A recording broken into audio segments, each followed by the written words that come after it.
All right, folks, grab your 2020 bingo card because we're about to cross off some wild shit.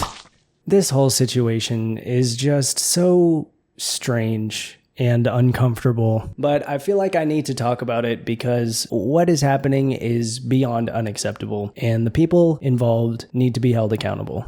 So first I'm going to talk about this book, trigger warning, so much transphobia, but folks, strap in and be ready to watch till the end because this video takes a turn. It gets juicy. I've recently been made aware of a bizarre little book called Irreversible Damage, the Transgender Craze Seducing Our Daughters, which presents itself as an educational resource for parents of transmasculine teenagers, though I do find it puzzling that the author Abigail Shrier decided to write this transgender parenting book despite not having any kids, nor does she have any gender studies, pediatric health, sociology, education, or experience that is actually relevant to the subject matter of irreversible damage. While the title doesn't leave much to the imagination, nor are there any new additions to the same recycled anti-trans rhetoric, Irreversible Damage is at least a little bit special in that I'm in it. And not because I asked or even consented to being included.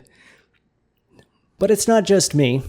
There's an entire chapter called Influencers that talks about me and many of my friends who have shared their transitions online. This book frames us in one sentence as infantile, cutesy, and then in the next sentence as vicious online predators who are on the prowl for little girls that we can manipulate and confuse and trick into taking hormones. I also just want to throw in here that Ben Shapiro is one of the people quoted on the back of this book, like praising it. So hold on to your P word. It's about to fucking suck. Bring a bucket and a mop for this wet-ass fjord. It's important to note here that the premise of this book is based on the concept of rapid onset gender dysphoria that treats being trans as an imaginary condition that is also somehow contagious. It was a term developed on a handful of TERF blogs. The study that attempted to prove this phenomenon was laughably unscientific and blatantly biased, as in it literally didn't involve a single trans person. It was a questionnaire that was only posted on these TERF blogs, and it was exclusively interviewing transphobic parents who didn't like the fact that their teenagers were trans. But the main idea here is that when teenage cis girls are exposed to anything trans-related, they decide to become trans. Her words. So I'm sure you can see where this is going. You know, to go through this book point by point, dismantling each disjointed fear-mongering tactic would not only be a waste of my time, but a repetition of the many well-done videos and essays across the internet. So I put some links in the description to some resources discussing rapid onset gender dysphoria. One is an essay from Juliana Serrano, and the other is a video from the Queersplaining YouTube channel featuring Zinnia Jones, and both of these do an amazing job at breaking down just how flawed this concept is. But as for this video, I'm just here as someone who was written about in this book to give some thoughts on the influencer chapter. Now, before I get into any of the nasty things the author is saying about us, I want to make it very clear that some of the influencers mentioned in this book have chosen not to read what was said about them. And while I would already just like to stress that nobody should buy this book, read this book, don't even fucking Google this book and give them that traffic, if you do choose to seek this out, and I will be putting resources in the description so that you don't have to do that, but if you do choose to seek out this book, don't post anything that was said, don't tag anyone that was mentioned, just please be respectful of the fact that this is not shit you would want to read about yourself. And like I said earlier, we did not consent to this. So let's just talk about what's happening here. So I knew the book was going to be transphobic based on the title, but I was not prepared for it to be so hateful. It's like the author went out of her way to be as hurtful as possible. She misgenders us. There's literally a line in the book that reads, "She uses they, them pronouns." And then, of course, the rest of the page is the author using she, her pronouns. She makes a lot of weird and just unnecessary comments about our bodies. These are real people that she's talking about. A lot of the videos that she's chosen are either of younger trans people or videos we posted when we were younger. So the ones she's talking about me, I'm 17, and I got uncomfortable reading what she had to say because she's like making comments about my lips and stuff. It's just weird. I don't know where you have to be in your life to be a grown-ass woman writing a book to be published where you feel the need to talk about the way a 17-year-old kid's lips look while also simultaneously calling him like a weird child predator or something. I don't fucking, it's out of reality. It truly is. She makes fun of the way we look. There's a part where she's describing a trans guy in a binder as having a bulldozed version of a woman's profile. So that kind of fucking sucks. She makes fun of our voices and the way that we talk, which is something that a lot of trans people have dysphoria around. In one part specifically, she's talking about a trans guy unboxing a binder in a YouTube video, and he pulls it out and he gets excited and he's like, oh my God, I got a binder, you know. She says, breasts may be painful reminders of one's birth sex, but apparently shrieking is not. Because, you know, men can't express emotions. Nice feminism you got there, lady. She also, throughout the entire chapter, goes above and beyond to describe all of us as feminine as possible. Okay, so here's a line. There's this one trans guy that she talks about that she clearly favors over the rest. So this is the person in the book that she was the nicest about. And this is a sentence of her describing him. Soft-faced, bare-cheeked, and mostly female-looking. Soft-faced, bare-cheeked, and mostly female-looking. What even is this book? Why? The part that really rubbed me the wrong way is how she mocks our top surgery results. And obviously through this list, when I'm saying our, I mean just in general the influencers. Not all of these apply to me. I haven't had top surgery. But as we all know, top surgery is a pretty important milestone for a trans person. It's also very personal. So there's a section of this book where she's calling out a specific trans person by name, tells her audience where on the internet they can find these pictures and videos of this trans person's top surgery results, and then makes fun of them, literally compares their body to an 8-year-old boy, all while misgendering them the entire time. So it's like she's not just trying to invalidate us, she's making a point to be mean. She's like the TERF Regina George with a less creative burn book. The point of this chapter is to offer up trans influencers as a scapegoat so that the parents reading the book can project their problems onto us. So it's great for parents who don't want to take any responsibility for ruining their relationship with their trans kids by being transphobic, because it not only absolves them of any blame by justifying their behavior, but also assures them that they, the parents, are actually the victims in this situation. And the claims that the author makes in support of this are a reach at best, if not entirely fabricated, so pretty much on theme with the rest of the book. Apparently, the trans influencer agenda is step 1, make teenagers hate their parents, which you never hear about in any other circumstance, so it must be the trans agenda doing that. Step 2 is convince them that they're trans, and step 3 is to teach them how to lie, cheat, and steal their way into getting hormones. I'm not smiling because I'm enjoying this. I'm smiling because, I mean, at this point, you just gotta laugh. So let's go through the points of the trans influencer agenda quickly, briefly, just so we have an idea of what we're talking about here. So step 1, make teens hate their parents. Well, she's constantly reassuring parents that they are the voice of reason, protecting their children from the irreversible damage that is transition. While us influencers, on the other hand, want to convince kids that their parents are the enemy. To quote the book, they refer to skeptical parents as toxic and encourage their audience to upgrade to a trans glitter family. So her attempt at providing evidence for this is by taking quotes from trans people that are all just very general pieces of advice and words of support to their audience, and then trying to twist those into somehow being an attack on parents. So as an example, she quotes a trans guy's video where he says, "True love is unconditional love, love without restrictions. For you to not accept someone as they truly are is you not loving them." That's the quote. It seems pretty universal to me.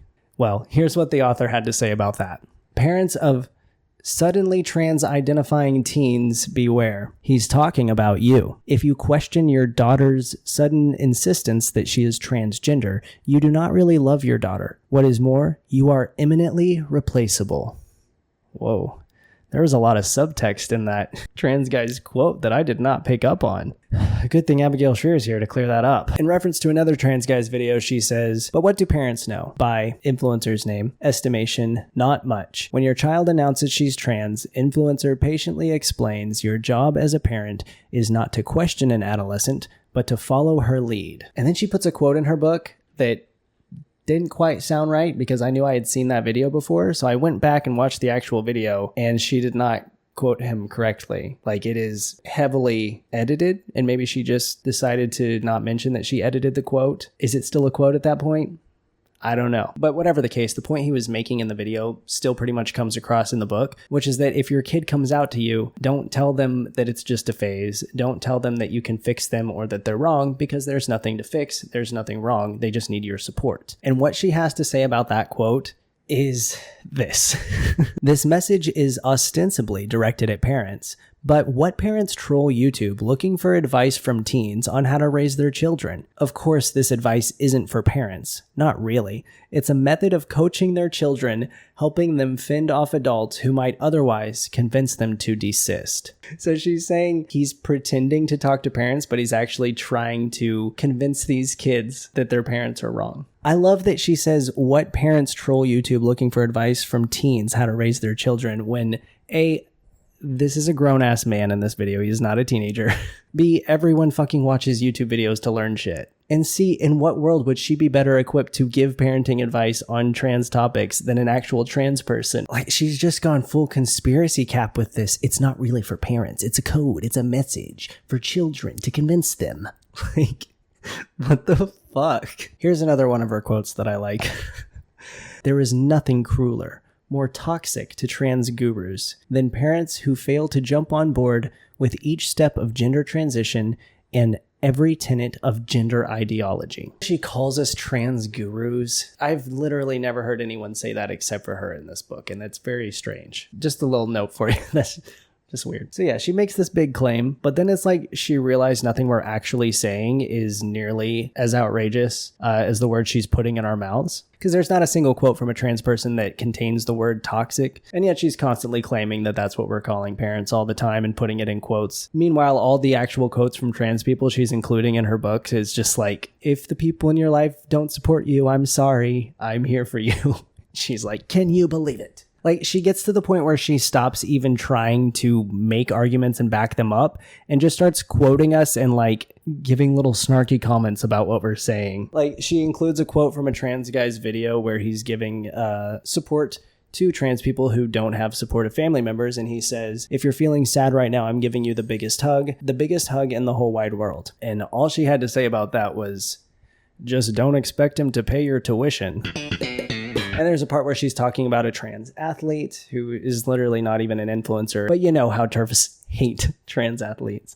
So she says, trans person was moved to encourage trans identifying adolescents to cut off their own mothers. Quotes the trans woman saying, "I want you to know that it's okay to walk away from unsupportive, disrespectful, or even abusive parents." To me, that sounds like good advice universally for any kid. But the author says, "That's a heck of a Mother's Day gift to mom. Am I right, biological ladies? What's the deal with all these kids not wanting to be abused?" It's like she just stopped trying to even make a book. Like, these just sound like YouTube comments. She also says that teens discovering trans content is like them finding pornography they're curious about, but not quite ready to see. Not quite. I mean, so what? Tell them to come back in a few years if they're still alive? Which actually segues in nicely to another thing that I would like to talk about. So trigger warning, this next part's going to talk about suicide in a section called, "If you're not supported in your trans identity, you'll probably kill yourself." I mean, obviously she's titling this section sarcastically, but then goes on to tell the story of Leila Alcorn, who was a 16-year-old trans girl. Her parents were transphobic and abusive and forced her to undergo conversion therapy, and then she killed herself. And she left a letter talking about the abuse, talking about the transphobia. The author of this book misgenders her the whole time she's talking about her, and As I'm editing this, I just wanted to also jump in here and say that the case of Leila Alcorn goes against every point that she's trying to make with this book, which is, that young cis girls think that it's easier to be men, and so they decide to transition. But they're not actually men, they're just confused girls. And they don't become suicidal over transphobia, they become suicidal over other things. And that's the exact opposite of what happened with Leila Alcorn, a trans girl who did commit suicide because of the transphobia she faced for being forced to live as a guy. And I don't know if she thinks putting this in her book and acknowledging it is the same thing as refuting it, but she doesn't do that. She's just making a case that goes entirely against her own points.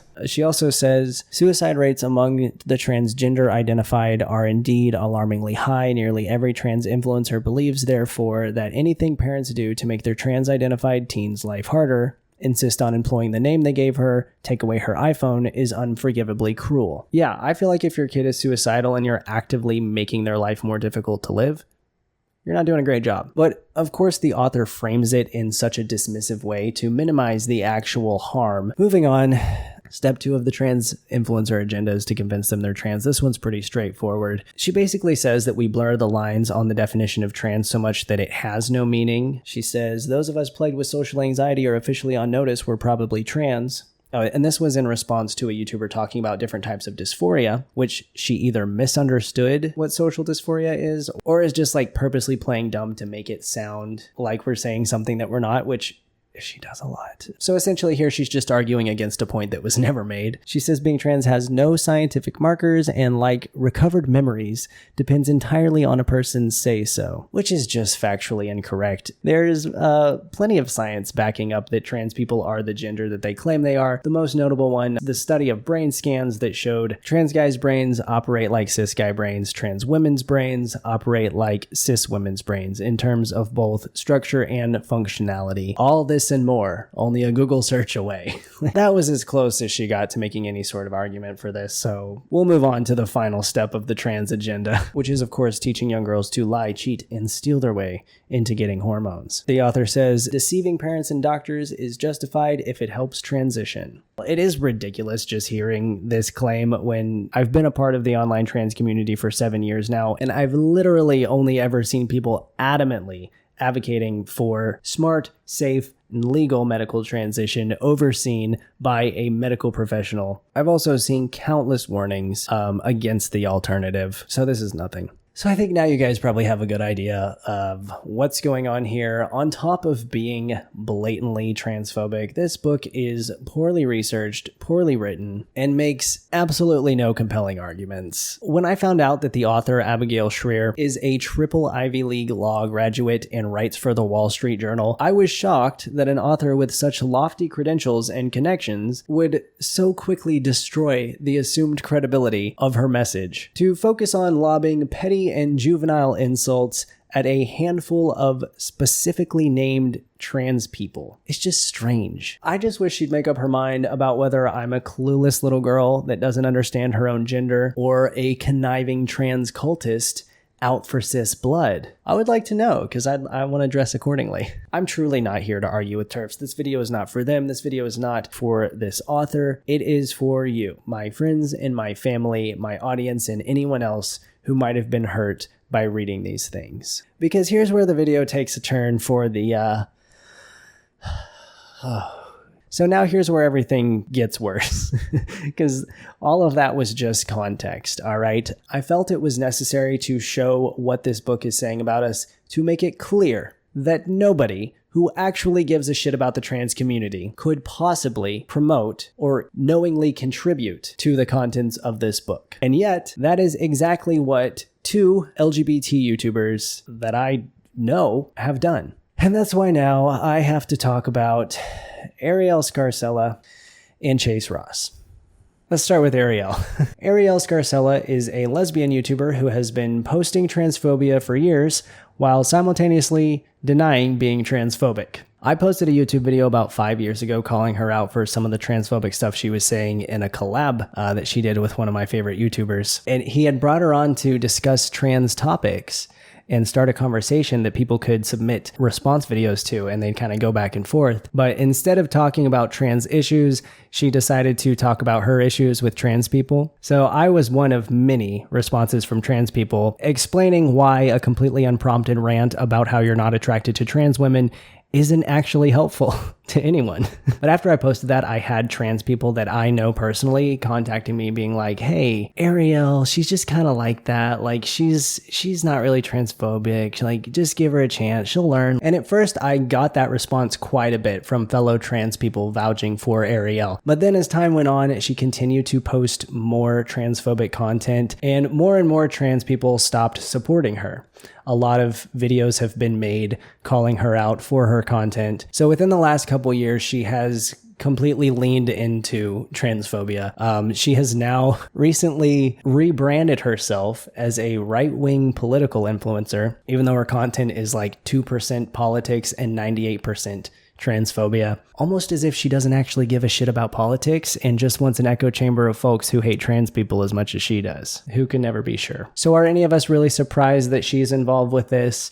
No. But for years, trans people have been vouching for her and trying to have constructive conversations both privately and publicly, which is funny considering she has this stance of like, the left is so triggered by everything. I just want to have a conversation and nobody wants to have these conversations with me, which is what people have been trying to do for years. But Arielle cannot admit that she's wrong and that she's said transphobic things, now to the point where there's basically no trans people left to vouch for her. Even her own token trans friends who have gone out of their way to try to clear her name. For example, Calvin Guerra, who literally made a YouTube video for Arielle on his channel specifically addressing the claims against her of being transphobic so that he could paint her in a positive light and make her look good, in which she literally lies to him, backpedals, gets so defensive while he's trying to like be nice to her and trying to make her look good, and she's about to start a fucking fight with him. It's something. But even Calvin Guerra has now stepped away. Like when Calvin Guerra is telling you that you're being transphobic.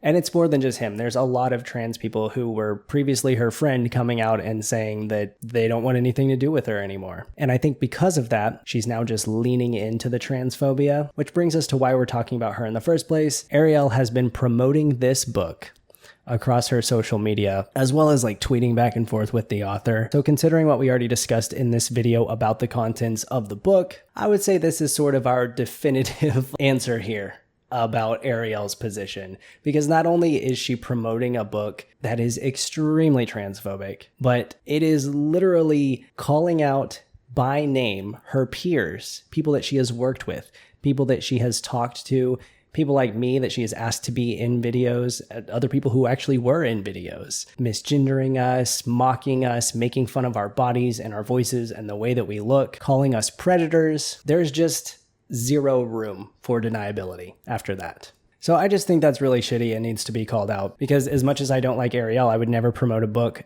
that was so hateful towards her in that way. But we're obviously very different people. That's all I'm going to say on Arielle. There are tons of videos outlining her transphobia. We would be here all night if I tried to get into that. I really just want to make the point that this book is super fucked, targets us specifically. Arielle knows so many of us and is promoting this fucked book, all while still claiming that she's not transphobic. And I'm sure that I'm going to see a response video to this from her very soon, because that's her whole fucking channel thrives on, calling trans people sexist for telling her not to be transphobic. Okay, fuck. And now I gotta talk about Chase Ross. This kind of fucking sucks because I know Chase personally. We were friends for many years, so I don't love that I have to sit here and talk about him in this way, but I do. So earlier in the video, I mentioned that there's a trans guy that's clearly the author's favorite. Well, that trans guy is Chase Ross. And that's because the author actually interviewed Chase for the book. I guess they first met over email and then talked back and forth, and he interviewed with the author for this book, which I personally think is not great. Chase has often been a mouthpiece for the trans community in many spaces. He promotes himself as an educator, as a consultant on trans topics. I cannot wrap my mind around someone who is building a career around trans advocacy knowingly contributing to this book. And that's the thing is, I would love to give him the benefit of the doubt. But in order for an author to publish an interview from someone, they have to have consent. And that consent needs to include the title of the book. So, at the very least, Chase knew he was interviewing for a book called Irreversible Damage, the Transgender Craze Seducing Our Daughters. And of course, a simple Google search of the author would bring up her social media where she's constantly posting transphobic shit. So there's very little room for doubt in my mind that this was some sort of accident. And I just think that that sucks. I might be getting into conspiracy theory waters here, but I know that Chase is currently working on writing a book that he's wanting to get published. And I mean, this author obviously has connections. And the selection of trans influencers that were talked about in this book was a little iffy to me. I felt like I noticed some patterns. But I'm not here to accuse Chase of anything. I'm just here to say he contributed to this book. And I haven't seen him make any posts addressing the book. And for me, knowing that multiple people contacted me to let me know that I was mentioned in this book and like what it's about, I can't imagine people not also contacting Chase. It's all just really fucking shitty all around everything. But if you're wondering why I didn't just talk to him about this in person, he won't fucking talk to me. He screwed me over and then ghosted me. And I haven't heard from him in months. And when I say that, I don't mean that in a petty way. I would love to talk to Chase and hear from him and actually sort this out. Because at this point, and like with the extent of what has happened, the next time I talk to him might end up being in a courtroom in front of a judge. And I really don't want it to be that way. Like, I don't want that. But like, I really got fucked. I got fucked over. Yeah, and it wasn't just me. There are other people involved, and that's not okay. So that's that. I don't fucking know. This book is ridiculous. It's just all so much. It's all a lot to try to wrap my mind around. But all I can really say is don't read the fucking book. If you want a good idea of what this shit's about, there's an interview with Ben Shapiro that the author did, and she also did the Joe Rogan podcast. So you can go watch those. There's a lot of stuff in there that I didn't touch on. There's just so much. I mean, the entire fucking book, I covered one chapter barely. I'm also going to put a link to a thread from a trans guy whose mom was interviewed in this book and then sent the book to him after it was published, and he has a lot of great things to say. So I really appreciate him and his post. Thank you guys for watching. I am so happy to be putting up a YouTube video again, even under these circumstances. I'm getting back into posting, and I also want to thank everyone who bought a shirt in the last Fit to Me drop. It was our biggest drop ever. Fit to Me also has an email list that you can sign up for if you want to be notified of the next drop. And make sure that you get a shirt because we sell them quick, boys. Follow me on Twitter and Instagram, and just have a good day. Take some time to process this and recover, because I know I am. I'm gonna be doing that. Thank you guys for watching. I'll talk to you soon. Bye.